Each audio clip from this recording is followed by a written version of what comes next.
To begin with some makeup primer. Here I'm using Laura Geller's Spackle Primer. Just kind of even out the skin tone, makes applying any foundation or makeup on your face a lot easier, and it makes it more long lasting. This tutorial is going to be just a quick application of how I apply the Celebre Pro HD Makeup Foundation, which is by Mehron. I do have a review of that as well. I will post a link somewhere in the video. This is actually my first time using and applying the Mehron HD Makeup Foundation. It's a cream makeup and I have never used a cream makeup before. So this is my first time applying it. So I wasn't really sure how much to apply going in. So I'm just kind of building the coverage. After using this makeup brush and applying the Mehron application, I would probably next time go in with a sponge. I think it would be a little bit easier to blend out the foundation, as I did see a little bit of streaking. However, that doesn't make it impossible, of course. Just kind of stippled it on a little bit and then blended it as so. I know you can't really see what I'm doing.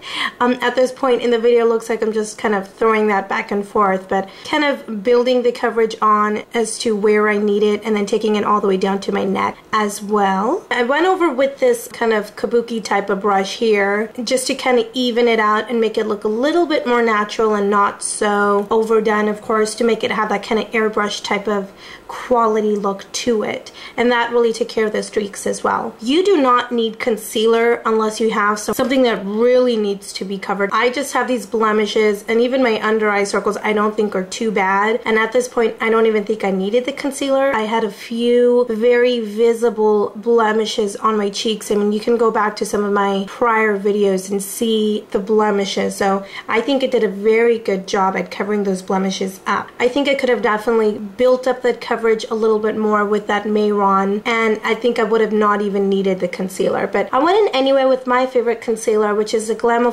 Heavy Duty Concealer. And if you'd like to see me doing a review of this, because I'm always raving about it, just let me know and I will be happy to do so. But by all means, I don't think that this makeup needs concealer whatsoever. This is a very concentrated product, meaning it's going to give you maximum coverage. The good thing about this is because it is a cream product or a cream makeup, that is what it's going to give it, that airbrush-like quality, which therefore is going to give you that less cakey feel. It's really going to make it look flawless as well as more natural looking. I think if it's a liquid and if it's highly concentrated, that's what gives it that really heavy, cakey, obvious look. The cream formula, a kind of natural, flawless look. I'm of course finishing it off with my favorite powder just to kind of set the makeup, and then I'm just going in with a little bit of bronzer to kind of really sculpt out those cheeks. So of course I want to contour my cheekbones and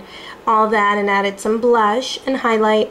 I'm filling in my eyebrows. I'm pretty much completed everything here except for my eye makeup, and there will be a separate tutorial on that. So go ahead and make sure to click on over to that. That eye look that I'm wearing here is actually inspired by the March 2012 Elle magazine cover, and it's the one that's in India, so Sonam Kapoor. And I went ahead and made it a little bit more wearable to go ahead and see my interpretation of her look. Thank you so much for watching. Please rate, comment, and subscribe.